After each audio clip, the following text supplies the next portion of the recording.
Gym छोड़ते साथ ही wait bounce back करता है, वो वेट बाउंस बैक नहीं करता। आपने बहुत वेट रिड्यूस किया है, अप्रिसिएशन के तौर पे आपका बनता है कि आप बाहर का खाना ज़रूर खाएं।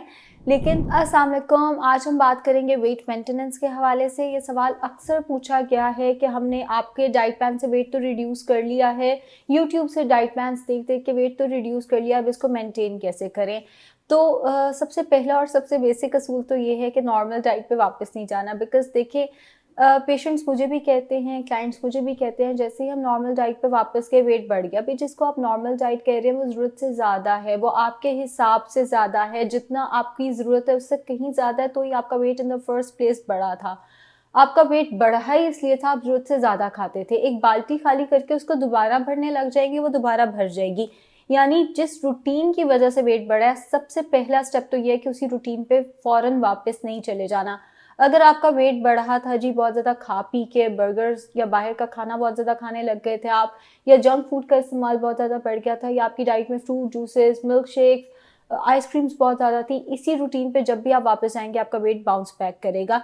तो आहिस्ता आहिस्ता आपने अपनी डाइट बढ़ानी होती है। अब कहने का मकसद ये है कि अगर आपने जिस डाइट प्लान पे रह के वेट रिड्यूस किया है, उस डाइट प्लान में एक रोटी थी तो आपने उसको डेट कर देना है। यानी पूरे दिन में आप 1.5 रोटी खाएंगे, गंदम की, जौ की, वो आपकी मर्जी है। अगर उस डाइट प्लान में आधी रोटी थी जिससे आपने जिस पे आके आपने वेट लॉस अपना रोका है, तो आपने डाइट प्लान में एक रोटी ले लेनी है। आपने उसको आहिस्ता आहिस्ता बढ़ाना है, आधी आधी रोटी करके बढ़ाना है। इसी तरह अगर जब आप वेट रिड्यूस कर रहे थे तो आप 20 चाय के चम्मच चावल खाते थे, तो आप 30 चाय के चम्मच चावल पे आ जाएं। इकट्ठे आपने 50 चाय के चम्मच चावल पे, या इकट्ठे आपने कोई 20-30 खाने के चम्मच चावलों पे नहीं जाना। चीट मील पीस के साथ साथ हम डिस्कस करते हैं, बिकॉज असल प्रॉब्लम वहां से आती है। आप क्लीन ईटिंग करें तो इतना प्रॉब्लम नहीं आता, असल प्रॉब्लम आती है चीट मील से। होता ही है जब हम वेट मेंटेनेंस पे जाते हैं, दोपहर में कुछ मीठा खा लिया, रात में फिर मीठा खा लिया। आपने मीठा खाना है, आप खाएं।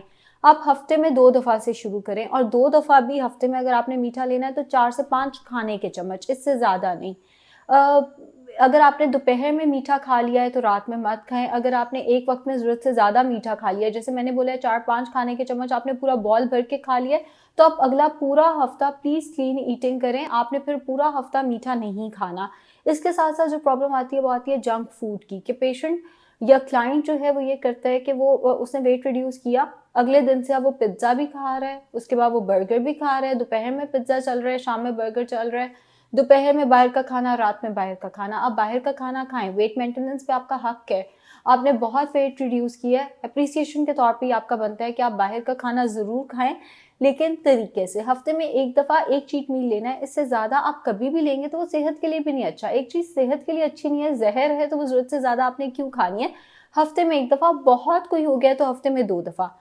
एंड इस सारे के साथ अब मीठा आ गया, अब रोटी बढ़ गई, चावल बढ़ गए, आपके फ्रूट्स जितने खा रहे हैं, फ्रूट्स तो आप डबल ट्रिपल भी कर देंगे, कोई मसला नहीं है। दूध 1 गिलास पी रहे हैं तो उसको 2 गिलास भी कर देंगे, कोई मसला नहीं है।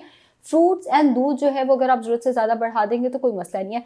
अब इतना सारा कुछ बढ़ा के आपने फिजिकल एक्टिविटी भी अपनी मेंटेन रखनी है। वो मैं ये नहीं कह रही वो बढ़ा दें, अगर आप 30 मिनट्स फिजिकल एक्टिविटी कर रहे थे एटलीस्ट उसको वहीं पे रखें। ये नहीं कि जैसे ही वेट लॉस आपका खत्म हुआ, जंक फूड भी शुरू हो गया, मीठा भी शुरू हो गया, बर्गर्स भी शुरू हो गए, एंड फिजिकल एक्टिविटी मुकम्मल तौर पर रुक गई। प्रॉब्लम ही वहीं आता है। ये जो पेशेंट्स अक्सर कंप्लेन करते हैं कि जैसे ही हमने जिम छोड़ा, या अक्सर पेशेंट्स मुझे कहते हैं हमने सुना है जिम छोड़ते साथ ही वेट बाउंस बैक करता है, वो वेट बाउंस बैक नहीं करता। आप खा उतने रहे होते हैं एंड जो आप कैलोरी आउटपुट है वो आपका जो है वो बदल जाता है। आपने खाना पीना अपना जो है अगर बढ़ाना है तो आपने साथ साथ फिजिकल एक्टिविटी कम से कम उतनी रखनी है जितनी पहले थी। 30 मिनट्स वॉक कर रहे थे तो कम से कम 30 मिनट्स वॉक आप जरूर रखें। 60 मिनट्स कर रहे थे उसको कंटिन्यू रखें। आहिस्ता आहिस्ता आप इसको बेशक कम कर दें। जैसे अगर आप पहले 2 घंटे जिम जा रहे थे, बड़ा कोई जोश आया हुआ था वेट लॉस का, तो आप उसको 1 घंटे पे ले आए बेशक, लेकिन आहिस्ता आहिस्ता। शुरू में या तो डाइट बढ़ाएं या फिजिकल एक्टिविटी अपनी कम करें, दोनों चीजें इकट्ठे नहीं करनी। अगर आपने डाइट बढ़ा दी है जैसे मैंने बताया, तो फिजिकल एक्टिविटी उतनी रखें, या आप डाइट मुकम्मल तौर पे मत बढ़ाएं, डाइट उतनी रखें जितनी आपकी वेट लॉस डाइट प्लान में थी, वेट फिजिकल एक्टिविटी आधी कर दें। सो दोनों में से कोई भी चीज की जा सकती है, बट जब डाइट बढ़ा रहे हैं फिजिकल एक्टिविटी उतनी रखनी है। बेशक आहिस्ता आहिस्ता आहिस्ता आहिस्ता आप उसको कम कर दें। मिनिमम 30 to 40 मिनट्स की फिजिकल एक्टिविटी हर मेल फीमेल की पर डे होनी चाहिए। एक कुर्सी पे बैठ के कभी भी आप हेल्दी लाइफस्टाइल नहीं गुजार सकते। बेड पे बैठ के आप अच्छी ज़िंदगी नहीं गुजार सकते, आपकी मोबिलिटी कॉम्प्रोमाइज़ होने लग जाती है। सो थोड़ी बहुत वॉक आप अपने लाइफस्टाइल के अंदर रखें। हेल्दी ईटिंग, क्लीन ईटिंग जहाँ कर सकते हैं वहाँ करें। जहाँ ऑप्शन ही नहीं है ऑब्वियसली वहाँ पे तो आप फ्रेंड्स के साथ बाहर गए हैं, वेट मेंटेनेंस पे हैं, पास्ता खा लिया। लेकिन जहाँ आपके पास ऑप्शन है बारबेक्यू की एंड पास्ता की, तो हमेशा बारबेक्यू को चूज करें। गोश्त की बनी हुई चीज़ें ज़्यादा खाया करें, रोटी चावल कम खाया करें वेट मेंटेनेंस पे। हाँ, जितना खा रहे हैं आप उसको आहिस्ता आहिस्ता जो है वो बढ़ा सकते हैं। शुक्रिया।